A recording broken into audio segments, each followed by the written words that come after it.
Bom dia, paz do Senhor para todo mundo.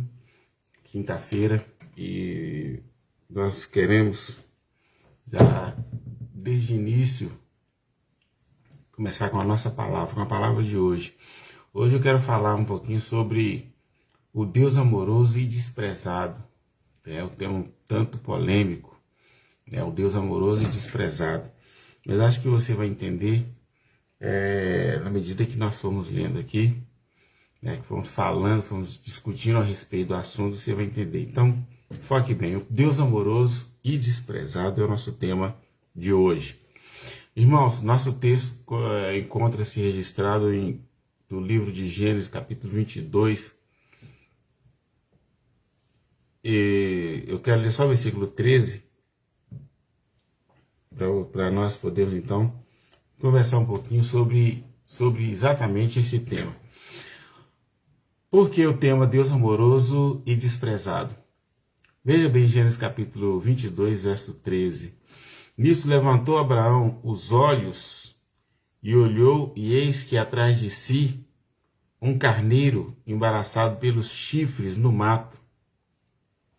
E foi Abraão e tomou o carneiro e ofereceu em holocausto em lugar do seu filho. Amém. Amém? Eu me lembro que o ano passado, um dos nossos cultos, eu fiz uma espécie de uma parábola que dizia o seguinte: um pai tinha filhos, tinha um filho mais velho e tinha outros filhos.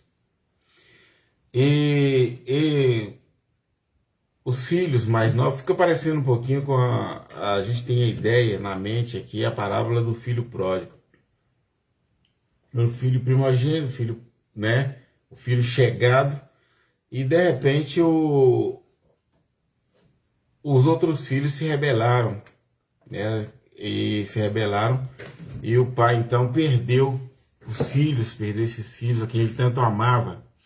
E quando chegou um determinado momento da vida, o pai, cheio de amor, cheio de bondade, resolveu, para trazer de volta, para reconciliar, trazer de volta ao conchego da família, ao seio da família, ele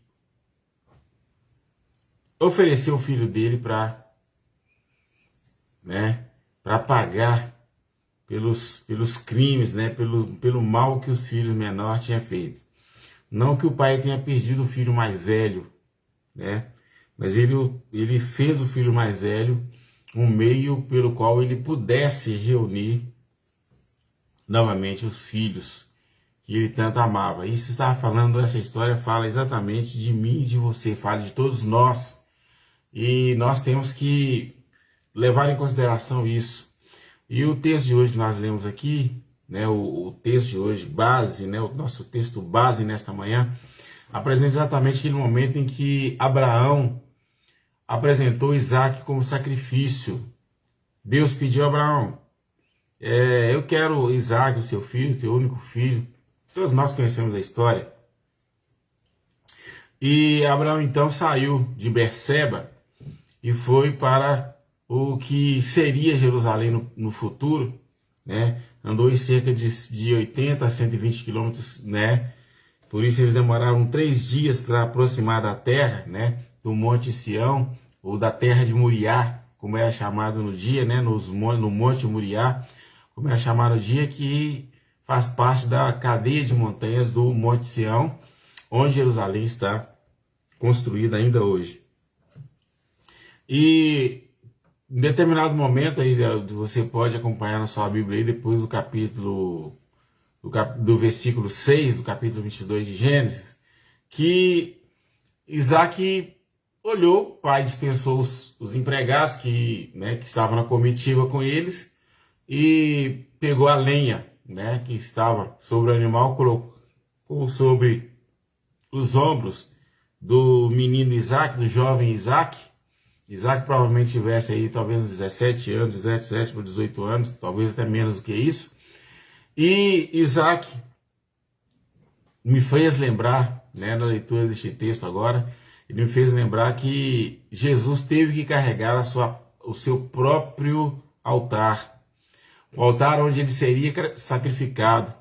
Jesus carregou a cruz, mesmo que o sirineu depois o tenha ajudado a carregar, mas ele foi o portador do próprio altar. O que não acontecia no Velho Testamento, né, quando uma ovelha era oferecida em holocausto, ela não tinha que carregar o altar. Geralmente era o sacerdote que fazia isso. Isso significa que Jesus tanto foi a oferta, como foi também o sacrifício, né? A ovelha carregando o seu próprio altar. E Jesus então carrega a cruz, né? Passaram aí, né, 1000 e poucos anos depois, Jesus carregando a cruz, nos lembra exatamente esse momento em que Isaac teve que carregar a própria lenha. Já o cutelo e o fogo, aí o próprio Abraão levou, que Abraão estava então na pessoa, né, representando ali, ou simbolicamente, como a pessoa do pai, aquele que com certeza iria apresentar o sacrifício, estava oferecendo o sacrifício, né, como na velha aliança, como acontecia na velha aliança. Então vejamos bem, o que eu quero retratar aqui é o seguinte, que eu quero tratar nesse momento com você, o que nos leva a uma reflexão, a um momento de espiritualidade, já que o nosso tema é o Deus amoroso e desprezado, nós vemos aqui então acontecer o seguinte: a nossa história sendo contada através desta história. Essa história passa então a funcionar como se fosse uma parábola, né? Um retrato daquilo que aconteceria, estava acontecendo com a humanidade num todo. Essa é a nossa realidade, essa é a verdade. Então veja bem, então Isaac pega, né? Abraão vai com Isaac, então sobe o monte, né, de Moriá, no lugar onde hoje está construído o templo, naquele mesmo lugar onde o templo que Salomão construiria o templo algum tempo depois, né? Talvez aí uns 600 anos para frente, né? Salomão construiria o templo exatamente no lugar onde Abraão fez o altar para oferecer Isaac. Então vamos nos ater ao título: Deus amoroso e desprezado. O que isso nos leva, não à comoção apenas, não no sentido emocional, mas no sentido espiritual de refletir, de repensar ou de pensar novamente a respeito do amor bondoso do Deus que foi desprezado. No Éden, Deus foi desprezado pela humanidade na pessoa de Adão, que gerou todas as gerações, né? Que trouxe à vida todas as gerações até chegar à nossa geração. E nos gerou então com a natureza pecaminosa, né, portadores do mal, nesse mal hereditário, essa doença hereditária que é o pecado. E Abraão então faz o seguinte, e Abraão então retrata neste momento da sua vida o que aconteceria exatamente no Calvário. E como que isso vai mexer comigo? Como que isso vai mexer com você? O que isso tem a nos dizer?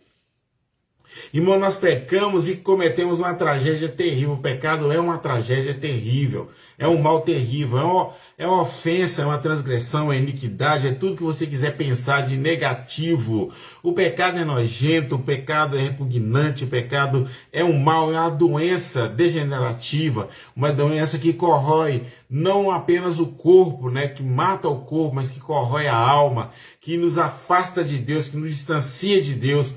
E agora Abraão resolve, então Deus pede um sacrifício, Deus exige um sacrifício, e é como se Deus dissesse o seguinte: alguém tem que pagar o preço da libertação pelos meus amados, por aqueles a quem eu amo. E Deus estava se referindo a nós, a cada um de nós.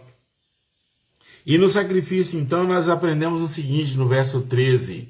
Olha bem, preste bem atenção no verso 13 aí do capítulo 22 de Gênesis.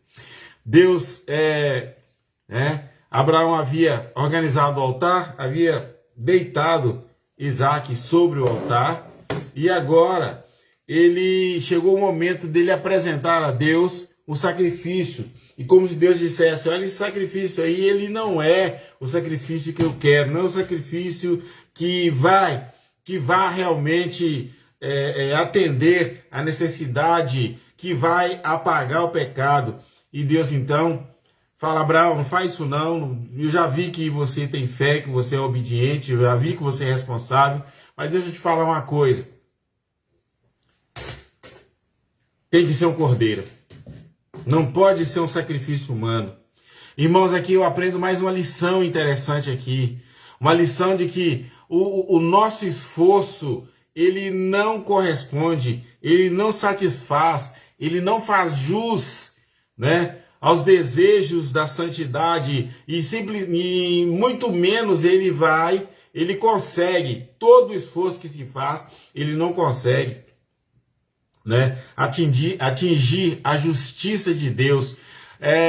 Quando Paulo disse em Efésios capítulo 2 que nós somos salvos pela graça, mediante a fé, não vem de nós, não é pelas obras, né, não acontece pelas obras. Então nós entendemos claramente isso, que todo esforço que nós fizermos para justificar a nós mesmos, nós não vamos conseguir. Nenhum homem consegue justificar a si mesmo. Nenhum de nós conseguimos atingir, né, o coração de Deus, a gratidão de Deus, o amor de Deus, a bondade de Deus. Nenhum de nós conseguimos atingir os atributos pessoais de Deus, exatamente porque nós somos imperfeitos, porque nós somos portadores de uma natureza decaída, porque a nossa vida, ela não tem o que oferecer. Na verdade, a maldade que reina, que existe no ser humano, ela nos impossibilita de exatamente atingir, né, de satisfazer a Deus no sentido, em relação ao amor que ele sente por nós, em relação à bondade, em relação à justiça, a justiça dele, né, que nos alcançou. A salvação é um ato da justiça de Deus. A justiça de Deus, ela anda em parceria com o amor e com a bondade. E é isso que aconteceu. E quando Abraão levantou a mão para oferecer Isaac em holocausto, Deus falou, não vai adiantar, não vai resolver o problema da humanidade. Eu preciso de algo maior, eu preciso de algo santo, eu preciso de um sacrifício perfeito. E aí Abraão, então, não deve ter entendido no momento o que, porquê, mas ele, ao olhar em uma das direções, ele descobriu que havia um carneiro que estava preso no arbusto através dos chifres. Ou seja, os arbustos aí significam os espinhos da vida, né? Significa, né, os laços que a vida, que o pecado, que a vida, que o sistema pecaminoso propõe. Representa aí essa cadeia, essa escravidão, essa prisão que o ser humano enfrenta neste mundo de pecado, neste mundo afundado nas trevas, esse mundo imerso nas trevas, esse mundo dominado pelo sistema diabólico, dominado pelo pecado. E então Abraão vê o cordeiro dessa situação. E Cristo, quando ele tomou a forma humana, ele ficou preso no sistema, por assim dizer. Não que ele fosse dominado pelo pecado, pelo sistema pecaminoso, não é isso que eu quero dizer. O que eu quero dizer é o seguinte, que ele veio para o lugar, para a nossa situação, porque aquele cordeiro que estava preso pelos chifres ali, no arbusto, ele representa o ser humano preso, a ovelha de Deus, o servo de Deus, aqueles que foram escolhidos para crer na palavra de Deus, aqueles que são alcançados por este amor gracioso, bondoso e eterno de Deus. Porque é assim que você e eu, que cada um de nós estávamos, presos, enrolados, embaraçados nas coisas do mundo, dominados pelo pecado, sem qualquer tipo de ação.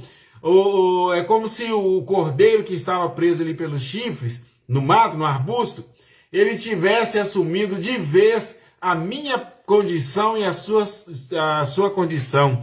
Aí nós voltamos à nossa ideia, aos nossos pensamentos, outra vez, lá na parábola do filho pródigo. Aquele que saiu de casa, que foi dominado né? Pela miséria, que foi dominado pelo pecado, que aproveitou, que emergiu, que afundou a sua vida em tudo que era abominável, em tudo que o afastava de Deus, tudo aquilo que o distanciava do Pai. Mas naquele momento, no mesmo momento em que ele reconheceu o pecado, arrependeu, reconheceu que era pecador e arrependeu, os braços do Pai estavam abertos novamente para ele. Assim como o Cordeiro que está aqui representando, né, a Cristo, né, neste emaranhado de confusão que nós vivemos, também retrata o amor de Deus, que Deus entregando a si mesmo como sacrifício, o Pai entregando o Filho como sacrifício para resgatar um monte de irmãos rebeldes, como eu comecei a falar. Meu irmão, nós temos que entender o seguinte, que a graça bendita e bondosa de Deus, ela não é só envolvente, ela não é só contagiante, ela não é só, né, não é só abrangente, ela é profunda, ela é maravilhosa, ela é conquistadora, ela é libertadora, ela é abençoadora. A graça de Deus num todo, a multiforme graça de Deus, ela opera em todos os âmbitos da vida daqueles que são alcançados pelo Evangelho. E quando Abraão viu, então, tomou o cordeiro e apresentou. Ou seja, o Pai apresentando o Filho como sacrifício para a libertação total de todos nós. Quando Cristo foi apresentado pelo Pai, primeiro tomando a forma humana, depois vivendo como homem durante 30 e poucos anos, depois sendo morto, sacrificado na cruz do Calvário, representa a minha libertação e a sua libertação. Representa a libertação de todos nós, de todo o povo de Deus, de todos aqueles que são alcançados pela graça bondosa e eterna do Senhor, dos que foram eleitos antes da fundação do mundo e que agora podem adorar a Deus, podem louvar o nome bendito do Senhor, pode apresentar a sua vida como sacrifício vivo, santo e agradável a Deus, pode apresentar o culto racional, como Paulo fala aqui no capítulo, né, no capítulo 12 da carta aos Romanos, né, apresentando o crente, a ovelha do Senhor, aqueles que foram resgatados. Aliás, Jesus nos fez ovelha. Somos ovelhas do Senhor porque o Senhor nos fez ovelha. Nós não éramos ovelhas. Ou éramos ovelhas, mas ovelhas perdidas. E agora o Senhor nos resgatou e nós temos uma vida. Nós temos uma vida com Deus. Nós temos uma relação com o Pai. Nós temos uma vida espiritual a ser desenvolvida. Nós temos, né, a liberdade de adorar a Deus por meio da palavra, por meio da oração, por meio da santificação que nós temos recebido, por meio do Espírito Santo. Nós podemos ter um relacionamento espiritual mais profundo possível com o Pai. Meu irmão, nesta manhã, Deus está querendo falar conosco o seguinte. Deus está dizendo a nós o seguinte. Está dizendo que Ele não é apenas o Senhor da nossa vida. Ele é o nosso Pai. Ele é o nosso remidor. Ele é o nosso resgatador. O Senhor é aquele que nos tirou do charco de lodo, do tremendal de lama, e nos lavou e tem nos lavado pela sua palavra, tem nos regenerado, tem nos transformado, tem nos edificados por meio do Espírito Santo. Aliás, o Espírito Santo fazendo essa obra da edificação por meio da palavra. Somos homens e mulheres abençoados. Somos pessoas abençoadas. A graça infinita e bondosa de Deus nos alcançou. Deus ofereceu, nós não tínhamos condições de resolver nada. O próprio Deus entregou o seu Filho para resolver a nossa situação diante dele. Me comove muito também e mexe muito comigo essa questão, essa ideia de que Deus foi ofendido, o Pai foi ofendido, o Deus num todo foi ofendido, mas como nós caímos na situação de miséria, de pecado, na morte espiritual, por assim dizer, Deus então vendo que nós não tínhamos condições nenhuma de redenção por conta própria, nós não tínhamos condições nenhuma de reconciliarmos com Ele, Ele então oferece o seu Filho Jesus, Ele faz isso. É como se um criminoso ou um meliante cometesse um crime bárbaro contra uma pessoa, ou se um determinado cidadão fosse gravemente ofendido ou gravemente ferido, de repente este que foi o ferido resolve levantar e apresentar alguma coisa para libertar aquele que deveria ser preso, aquele que deveria ser condenado. Deus, ele foi ofendido por todos nós, mas na cruz do Calvário, sabe o que ele fez? Ele pagou um preço e apagou por si só, apagou todas as ofensas, apagou todas as nossas transgressões, apagou todas as nossas iniquidades. Os nossos pecados foram banidos, foram tirados. O peso, a condenação do pecado foi tirado de sobre mim e você. Nós não temos mais que chorar, de reclamar, não temos mais que sofrer os algozes do pecado. Mesmo que tenhamos, ainda que sejamos portadores por um determinado tempo, e este tempo está acabando, sejamos portadores do pecado, da natureza pecaminosa melhor, mas lembrando sempre, né, tendo gravado em nossos corações que o Senhor pagou o preço pela nossa liberdade. Nós não tínhamos o que fazer, mas Ele tinha o que fazer, e pela sua bondade e amor, Ele fez. Pela sua misericórdia, Ele nos reconciliou de novo, por meio da fé, com o seu Filho amado, por meio do seu Filho amado Jesus. Então, irmãos, nós não temos, não existe nenhuma razão humana, não existe nenhuma justificação humana para nós rejeitarmos este Deus. Nós não podemos desprezar o nosso Deus. Nós não podemos fazer vista grossa e achar assim, é do meu jeito, é da forma que eu quero. Não, nós temos um compromisso, nós estamos comprometidos com Deus. Nós estamos comprometidos com o Pai, com o Filho, com o Espírito Santo que habita em nós. Nós somos chamados para o louvor e adoração a Deus. Nós somos chamados para vivermos conforme a vontade do Pai. Nós somos chamados para viver uma vida de responsabilidade, de trabalho, de serviço. Você tem evangelizado? Você tem orado?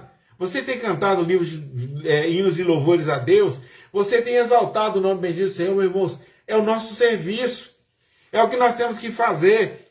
Ah, pastor, mas nós temos muita responsabilidade. Meu irmão, as responsabilidades do mundo não podem ser maiores do que a nossa responsabilidade com Deus. Nós não somos deste mundo. A nossa vida aqui é passageira, é efêmera. A vida aqui é momentânea. O prazo de validade. Olha, uma pessoa que vive, por exemplo, 80 e poucos anos, hoje tem estão vivendo até 100 anos, 100 e poucos anos. Mas se você olhar bem, 100 anos em relação à eternidade não é nada. Em relação à vida eterna que nos é prometida, não. Quer dizer absolutamente nada. Não refere, não tem nada a ver. Pelo seguinte, porque a vida eterna era para um todo sempre. Agora, a nossa vida aqui de 80, 90, 70, 100 anos, 60 anos, ela não se representa absolutamente nada. Ela é quase que insignificante. Agora, quando nós temos Jesus no coração, nós temos que lembrar que a nossa eternidade já começou aqui. O céu de Deus já começou aqui. O céu físico de Deus, o céu espiritual de Deus, ele já existe em nós, mas o físico nós conheceremos literalmente quando nós formos arrebatados. Olha bem o que produziu, que benefícios que foram produzidos com a morte de Cristo na cruz do Calvário. Às vezes nós olhamos só para as bênçãos materiais. Ah, minha família é uma bênção, minha família é para o Senhor. Deus está salvando meu filho, Deus está salvando meu marido, Deus está fazendo a obra na minha casa, Deus está me sustentando, Deus está me mantendo. Tá, isso é muito bom, isso é excelente, isso é ótimo. Mas quando se tratando da vida espiritual é muito melhor.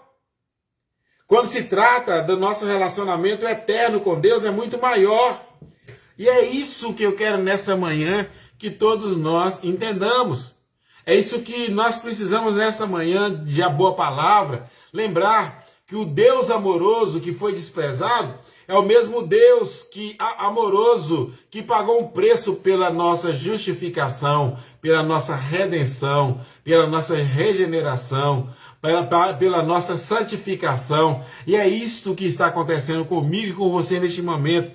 Nós estamos num processo onde Deus está operando, num processo onde Deus está trabalhando. Meu irmão, e nós estamos sendo não adestrados como animais, mas nós estamos sendo treinados, discipulados pelo próprio Deus para que vivamos apenas conforme a sua graça. Todos os sofrimentos que nós enfrentamos neste plano de vida, nessa vida, nesse sistema maldito, nós ficaremos livres deles quando o Senhor se manifestar, ou quando nós formos recolhidos pelo Senhor, né? Quando formos recolhidos, que alguém às vezes vai, né? É recolhido antes do arrebatamento da igreja e por si só ele já passa a usufruir dos bens que o Senhor tem preparado para o seu povo, para a sua igreja. Olha, irmãos, que nessa manhã, cada um de nós possamos meditar, refletir nisso. Olha, eu era pecador, eu estava indo para o inferno, e agora Deus entra com a sua providência, apresenta por si só o Cordeiro, Cristo, o Cordeiro de Deus que tira o pecado do mundo, como diz João Batista, e de repente eu estou livre.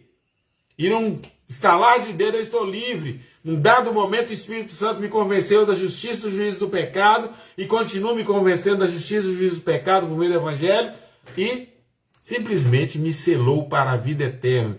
Simplesmente nos selou para a vida eterna. Irmãos, isso é glorioso, isso é magnífico, isso é esplêndido, isso é maravilhoso. Precisamos levar a sério a nossa vida com Deus, o nosso relacionamento com Deus. Precisamos encher os nossos corações de graça, de alegria. Precisamos parar de pensar só em problemas, para pensar só que tá caro a gasolina, que tá caro o gás, tá cara a carne, que não sei mais o que, meu irmão. O mundo não nos quer. Nós não somos deste mundo. Pastor, mas a fome está aí, meu irmão, mas a humanidade está rejeitando o Evangelho. O mundo, o sistema continua desprezando o nosso Deus. O mundo continua perseguindo a igreja persegue a igreja porque odeia o nosso Deus. E Jesus, no capítulo 17, João falou, olha, Pai, não quero que o Senhor os livre do mundo, mas que o Senhor os proteja do mal. E Deus está nos protegendo do mal, mas o mundo, ele nos detesta, ele nos odeia. E Jesus falou também no capítulo 17, João, o seguinte, assim como o mundo me odeia, nos odeia, vai odiar e vai perseguir a eles também. É o que nós estamos vivendo hoje, né? O sistema quer nos destruir, né? O sistema quer entrar e perseguir a igreja, acabar com a igreja. E o menor vacilo que acontece, o negócio fica feio por lado da igreja. Outro mal que a gente está presenciando aí, que é uma atacada forte do diabo contra a igreja, é que todo mundo hoje quer se dizer evangélico. Eu fico olhando nas redes sociais as pessoas se dizem evangélicas sem nenhum sinal de libertação, sem nenhum sinal de mudança. A pessoa estava fazendo uma coisa perniciosa que ofendia a Deus, aí ele quer simplesmente vir para uma igreja evangélica, se batizar e continuar o mesmo estilo de vida. Não existe isso. A palavra justificação, ela é precedida de conversão. Conversão é mudança de vida, mudança de hábito. O que muita gente, às vezes, nem na igreja quer entender. Olha, se eu passei pelo Calvário, fui justificado, agora a minha vida, o meu sistema de vida é o de Cristo. Como que eu tinha um sistema de vida no mundo? Agora eu digo, querer servir a Cristo e, olha, quando Israel saiu do Egito, tinha mais ou menos quase 3 milhões de pessoas que saíram para acompanhar Israel no Egito. Vocês lembram o que aconteceram? O que aconteceu? Que todos eles morreram no deserto. Não tem problema vir para a igreja, mas vai morrer no deserto. Por que vai morrer no deserto? Porque só os que foram eleitos, os que podem crer no Evangelho, olha o Evangelho de João, capítulo 1, né? Ele veio para os que eram seus, mas os seus não receberam, mas todos quanto receberam, deu-lhes o poder de se tornarem filhos de Deus, ou seja, a serem adotados como filhos de Deus. E só os filhos de Deus entrarão no gozo eterno. Só os filhos de Deus entrarão na terra prometida. Só os filhos de Deus terão parte na herança eterna. Só os filhos de Deus entrarão no gozo com o Pai, Não adianta, ninguém que não for selado pelo sangue de Jesus não entrará no sangue de Jesus. Então tem muita gente falando que é evangélico aí, isso é obra do diabo para perturbar, né? Para tentar obrigar a igreja a aceitar, né? O mundo, a igreja, a noiva não vai ser contaminada, o povo de Deus não vai ser contaminado. A igreja espiritual de Cristo, o corpo espiritual de Cristo, que é a igreja do Senhor, ela não vai ser contaminada, porque os verdadeiramente salvos não aceitam essa mistura, não aceitam essa lambança, essa balbúrdia religiosa que está tentando macular a igreja do Senhor. Isso não vai acontecer. Pastor, mas tem igreja? Tem igreja não, irmão, a igreja do Senhor. As igrejas que nasceram de homens que tiveram realmente comprometimento com o evangelho, elas não vão se macular, elas não vão se envolver, pelo contrário, elas continuarão a ser perseguidas e essa perseguição ainda será muito maior. Lembre-se que o Pai apresentou o Cordeiro do Pai, o Cordeiro de Deus que tira o pecado do mundo, é por ele e pela vida, pela morte e pela ressurreição deste Cordeiro que nós sobrevivemos. É por meio da morte e da ressurreição de Jesus Cristo é que nós existimos. E nós vamos continuar, porque nós não somos cristãos de carteirinha, nós não somos religiosos, porque o nosso Deus não tem nada a ver com religião. Religião é um sistema político que tenta governar, que tenta pairar sobre as igrejas, sobre as denominações principalmente, e sobre as religiões, que tentam tirar Deus do centro, Deus da posição dele, do trono dele, para colocar o homem no trono de Deus. Isso foi uma arma do diabo e o diabo está montando isso de novo, né? Eis que eu subirei e colocarei meu trono acima do trono do Altíssimo, porque eu quero ser Deus, quero ser maior do que ele. Esse mesmo espírito está no coração da humanidade, não é? Eu quero ser um crente, eu posso ser crente porque Deus aceita tudo. Não está escrito na Bíblia, Deus não aceita tudo. Deus não aceita o pecado, Deus tem nojo do pecado, Deus abomina o pecado, Deus rejeita o pecado, Deus repudia o pecado, Deus tem nojo de tudo que se chama pecado e de tudo que tem aparência do mal, porque o nosso Deus é santo, Ele é santo, Ele é santo, Ele é eternamente santo e poderoso, Ele é amoroso, Ele é bondoso, e nós que temos a marca, o selo do Senhor, olha bem, nós não temos a marca da besta, nós não receberemos a marca da besta, nós não temos a marca da besta, sabe por quê? Porque nós temos a marca de Cristo, nós temos o selo de Cristo, nós somos guardados pelo Pai. Jesus falou, não vou deixar vocês sozinhos não. Ele sabia que o mundo ia chegar onde está chegando, ele sabia que o João chegou a profetizar, o mundo inteiro jaz no maligno, o mundo está no maligno, mas nós não, nós estamos vivendo sob a graça de Deus. Temos a natureza decaída, temos a natureza decaída, mas nós temos a graça de Deus, somos selados pelo poder do Senhor. A marca do Evangelho, o Evangelho está gravado em nossos corações, e é por meio deste compromisso, desta aliança, da aliança feita no sangue de Jesus.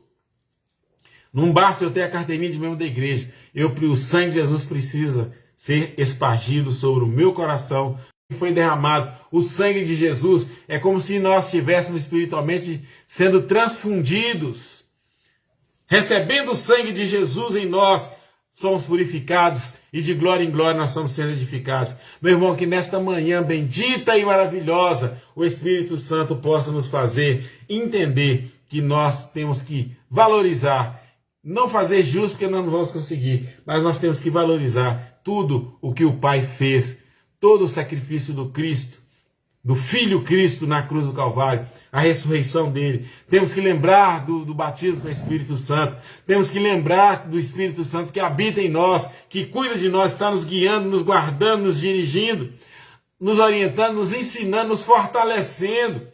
Tem mulher que fala assim, não sei como nós vamos aguentar, nós não vamos aguentar essa tribulação, nós não vamos aguentar esse princípio de dores que nós estamos vivendo, nós não vamos suportar as tribulações. Vamos sim, nós temos um Espírito Santo morando em nós, e esse Espírito Santo, ele nos fortalece, esse Espírito Santo, ele manifesta a glória e também o poder de Deus em nós, e o poder de Deus nos faz mais do que vencedores.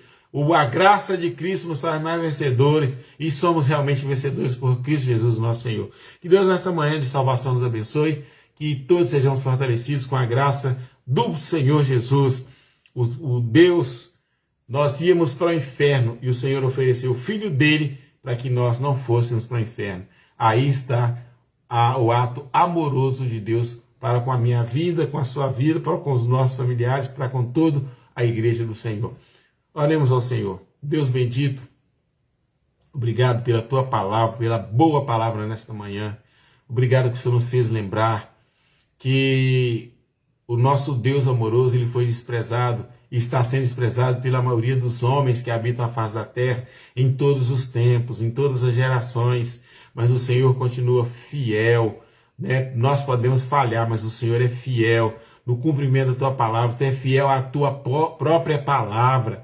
A palavra do Senhor, ela é viva, ela é eficaz, ela é mais penetrante do que qualquer espada de 2 fios, e ela pode discernir pensamentos, e ela pode arrumar a nossa vida num todo, como ela tem arrumado, Senhor, para que vivamos conforme a tua vontade, a tua gloriosa e eterna vontade. Nós agradecemos a ti, meu Pai, abençoamos cada família que participa da boa palavra nessa manhã, das que vão assistir depois no YouTube ou no Facebook.